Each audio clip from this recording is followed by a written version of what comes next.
شہر کے ایک محلے میں سلیم نامی نوجوان رہتا تھا۔ سلیم کی عمر بمشکل 24 سال تھی اور وہ ہمیشہ اپنے دوستوں کے ساتھ وقت گزارنے کا شوقین تھا۔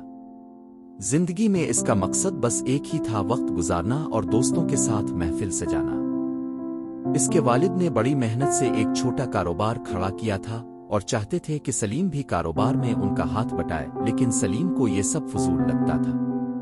سلیم کے دوست ہمیشہ اسے مشورہ دیتے کہ پیسے خرچ کرو، مزے کرو، زندگی کا مزہ لو، کل کس نے دیکھا ہے۔ سلیم کو ان کی باتیں پسند آتی تھی اور وہ اکثر اس کے باکائی میں آ جاتا۔ اس کے والد بار بار اسے سمجھاتے کہ زندگی میں وقت اور پیسہ دونوں کی قدر کرنا سیکھو، لیکن وہ انہیں پرانی سوچ کا سمجھ کر نظر انداز کر دیتا۔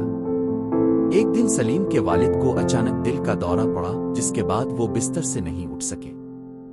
گھر کا خرچ، کاروبار اور ساری ذمہ داریاں سلیم پر آن پڑیں۔ وہ بوکھلا گیا اور اسے سمجھ نہیں آ رہا تھا کہ کس طرح کاروبار کو سنبھالے اور گھر کا خرچ چلائے۔ شروع میں تو اس کے دوست اسے دلاسا دینے آئے، مگر آہستہ آہستہ سب پیچھے ہٹتے چلے گئے۔ ایک وقت آیا جب اسے کسی دوست کا ساتھ بھی نہیں ملا۔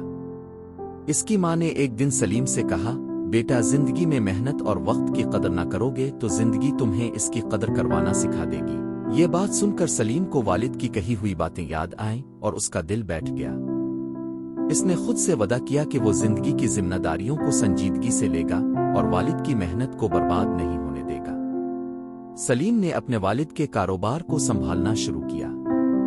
شروع میں اسے کافی مشکلات پیش آئیں، لیکن آہستہ آہستہ اس نے کام کو سیکھا اور محنت سے کاروبار کو بڑھایا۔ اس نے اپنے وقت کو صحیح استعمال کرنا شروع کیا، نئے دوست بنائے جو زندگی کے ہر موڑ پر اس کا ساتھ دے سکتے تھے۔ کچھ سال بعد سلیم نے کاروبار کو نہ صرف سنبھال لیا بلکہ اسے مزید بڑھایا بھی۔ اب وہ سمجھ چکا تھا کہ والد کی باتیں بے معنی نہیں تھیں، بلکہ ان میں زندگی کی حقیقت چھپی تھی۔ اس نے اپنے والد کی باتیں زندگی کا اصول بنا لیں اور دوسروں کو بھی یہ سکھانے لگا کہ وقت اور محنت کی قدر کس طرح کی جاتی ہے۔